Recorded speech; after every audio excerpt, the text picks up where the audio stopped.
Assalamualaikum warahmatullahi wabarakatuh. Halo teman-teman, perkenalkan nama saya Rihatatul Aisyah. Saya dari Prodi Teknik Sipil kelas 6A. Di sini saya akan menjelaskan tentang materi hidrologi terapan, yaitu tentang penguapan. Tapi sebelumnya, saya akan memperkenalkan teman-teman saya. Ada Santi Melinda, ada Penny Nur Agustin, dan yang terakhir ada Azamira Yuda. Nah, langsung saja kita ke materi ya. Nah, sebelumnya, apakah kalian tahu apa itu penguapan? Penguapan adalah proses berubahnya bentuk zat cair atau air menjadi zat gas atau uap air dan masuk ke atmosfer. Proses penguapan itu ada dua, yaitu yang pertama evaporasi dan yang kedua transpirasi. Nah, untuk lebih lanjutnya, kita simak materi berikutnya ya. Teman-teman pernah berpikir tidak, kenapa air yang panas bisa mengeluarkan uap? Atau ketika kalian sedang memasak air di panci, lalu air itu mendidih dan langsung mengeluarkan uap yang akan menempel di tutup panci. Setelah itu, uap tersebut akan berubah menjadi titik-titik air. Lah, kenapa bisa begitu ya? Ternyata hal tersebut terjadi karena adanya kenaikan suhu ya teman-teman. Nah, dalam ilmu sains, peristiwa penguapan itu disebut dengan evaporasi.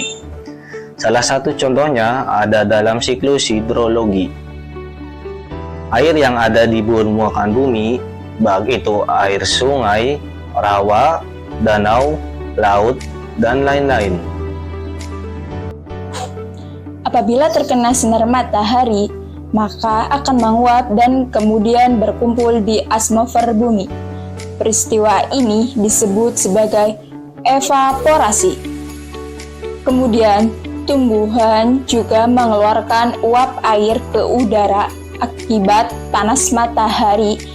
Proses penguapan yang berasal dari tumbuhan disebut transpirasi.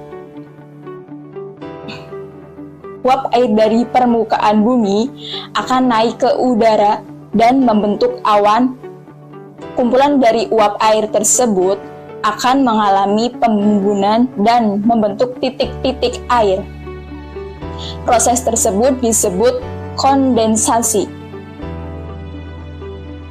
Lalu, angin akan membawa ke daratan atau ke dataran tinggi.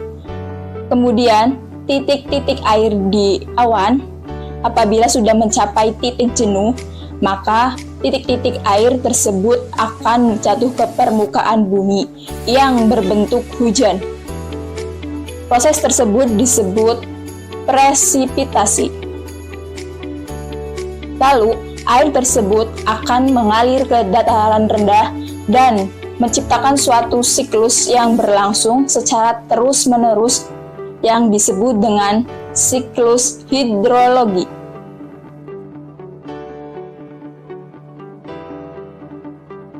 Itu dia contoh dari proses penguapan. Nah, setelah mengetahui apa itu proses penguapan dan proses penguapan, kita lanjut ke faktor-faktor apa aja sih yang mempengaruhi terjadinya penguapan. Mari kita bahas ya teman-teman.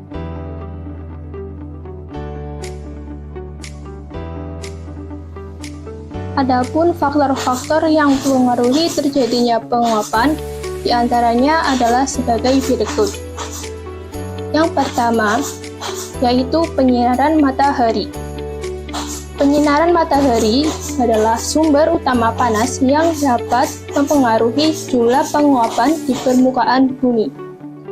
Namun, hal ini sangat bergantung pada letak garis lintang dan juga musimnya ya teman-teman. Yang kedua, yaitu temperatur atau suhu. Suhu udara sangat mempengaruhi laju penguapan. Semakin tinggi suhu udara, maka semakin tinggi juga terjadinya penguapan. Semakin tinggi suhu udara yang ada, maka akan semakin tinggi pula energi kinetik molekul air. sehingga lebih banyak molekul air bergerak dalam bentuk uap air lapisan udara di atasnya. Yang ketiga yaitu kelembapan udara. Kelembapan udara adalah kandungan uap air yang ada di dalam udara. Pada suhu yang hangat, kandungan uap air dalam udara semakin rendah. Demikian juga sebaliknya. Dalam udara mengandung gas-gas uap air dari hasil penguapan, sehingga udara memiliki kelembaban udara dan tekanan udara. Faktor yang keempat itu angin.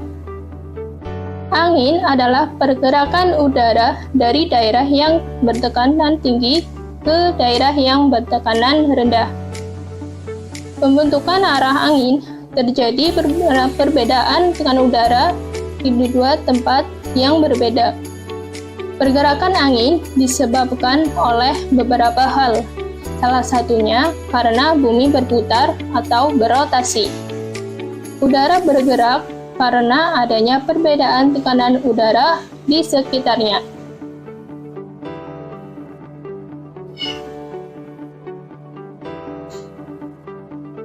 Nah, itu dia faktor-faktor penyebab terjadinya penguapan. Selanjutnya, kita akan membahas jenis-jenis penguapan.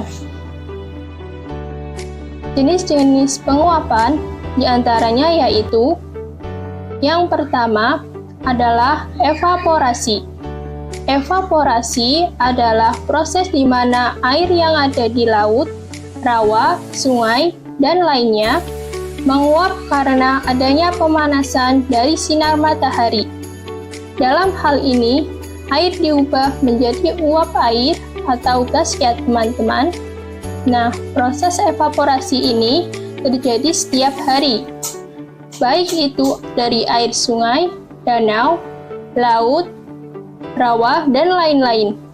Terkena sinar matahari, air di bumi akan selalu berkumpul di atmosfer bumi. Yang kedua yaitu transpirasi. Transpirasi ini serupa dengan evaporasi. Hanya saja, proses penguapan ini terjadi pada jaringan makhluk hidup, seperti tumbuh-tumbuhan ya teman-teman. Yang ketiga, yaitu evapotranspirasi. Evapotranspirasi adalah suatu proses penggabungan dari tahap evaporasi dan tahap transpirasi, sehingga pada tahapan ini, air yang menguap kemudian akan lebih banyak lagi. Prosesnya berawal dari proses evaporasi yang merupakan pergerakan air ke udara dari berbagai sumber seperti sungai, danau, laut, rawa, dan lain-lain yang dipengaruhi oleh sinar matahari. Lalu dilanjutkan dalam proses transpirasi yang merupakan pergerakan air di dalam tumbuhan yang hilang karena stomata akibat diuapkan oleh daun. Dari gabungan dua proses tadi, maka terjadilah proses evapotranspirasi. Lalu, air yang diuapkan oleh proses evaporasi dan proses transpirasi tadi akan dilepaskan ke atmosfer bumi.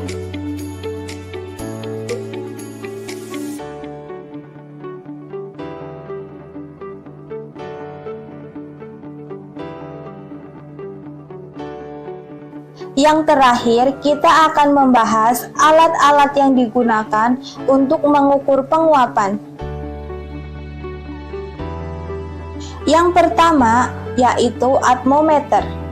Atmometer adalah alat yang digunakan untuk mengukur kecepatan penguapan air dalam udara pada lingkungan tertentu dan waktu tertentu. Satuannya dinyatakan dalam mili atau sentimeter persegi, atau menit, atau per jam. Alatnya berbentuk tabung yang terbuat dari bahan kaca dengan skala terkecil 0,1 mili.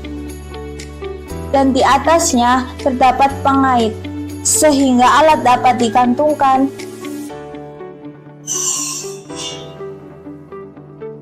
Yang kedua, yaitu panci penguapan kelas A.